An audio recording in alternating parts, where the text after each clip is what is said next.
দাও বাবা, আমি ছেড়ে দিই। নাও বাবা।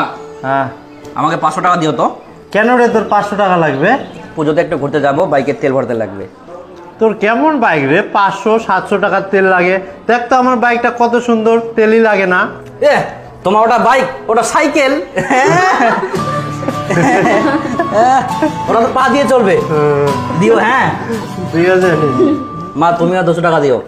হ্যাঁ, আমার কাছে আবার টাকা নিবি তুই? তো দিতে হবে না পুজোতে, না বনু? জীবন মূল্যবান, প্রিয়জনের সাথে কাটানো প্রতিটি মুহূর্ত একটি ধন। আমি গেলাম। এই দিবু, দাঁড়া দাঁড়া। কি মা? আরে হেলমেটটা নিয়ে যা। আচ্ছা দাও। আর বেটা, রাস্তায় অনেক ভিড় থাকবে, দেখে শুনে বাইক চালাস। আচ্ছা বাবা। আর সন্ধ্যার আগে আগে বাড়ি ফিরবি। আচ্ছা, তোমাদের চিন্তা করতে হবে না, চলে আসবো আমি।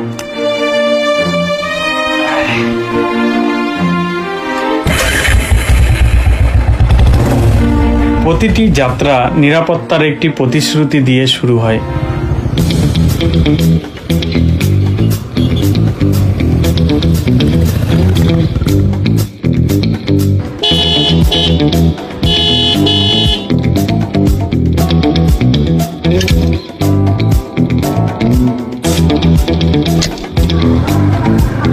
সতর্কতা, সম্মান এবং সচেতনতা এগুলি নিরাপদ ড্রাইভিংয়ের স্তম্ভ।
একটি বিক্ষিপ্ত মুহূর্ত সবকিছু পরিবর্তন করতে পারে।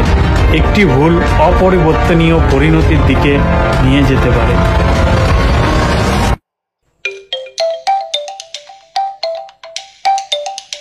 হ্যালো। কি?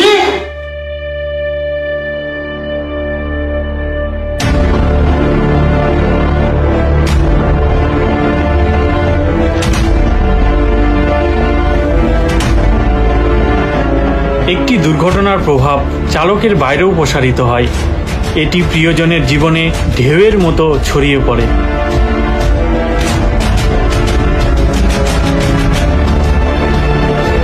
আমাদের পেশেন্ট কোথায় আছে? দীপুদেব শর্মা সিউতে আছে, সেকেন্ড ফ্লোরে। এদিকে এদিকে লিফট আছে, লিফট দিয়ে চলে যাবে। আচ্ছা।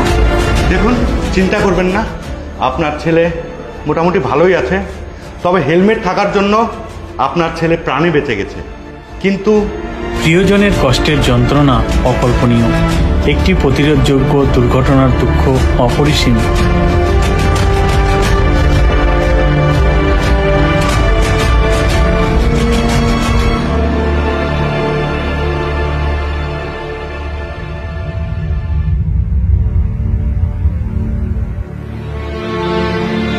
একটি দুর্ঘটনার মানসিক, শারীরিক এবং আর্থিক প্রভাব গভীর।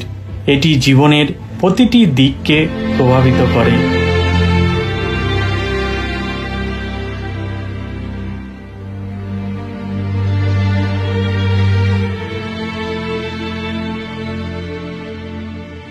কিন্তু কিন্তু কি ডাক্তারবাবু? কিন্তু আপনার ছেলে আর আগের মতো হাঁটাচলা করতে পারবে না।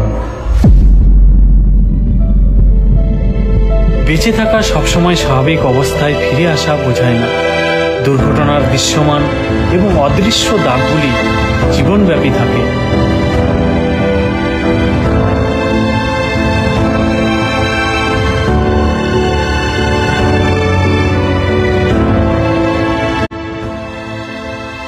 নিরাপদে ড্রাইভ করুন, নিজের জন্য এবং যারা আপনাকে ভালোবাসে তাদের জন্য। নিরাপদ ড্রাইভ, জীবন বাঁচান।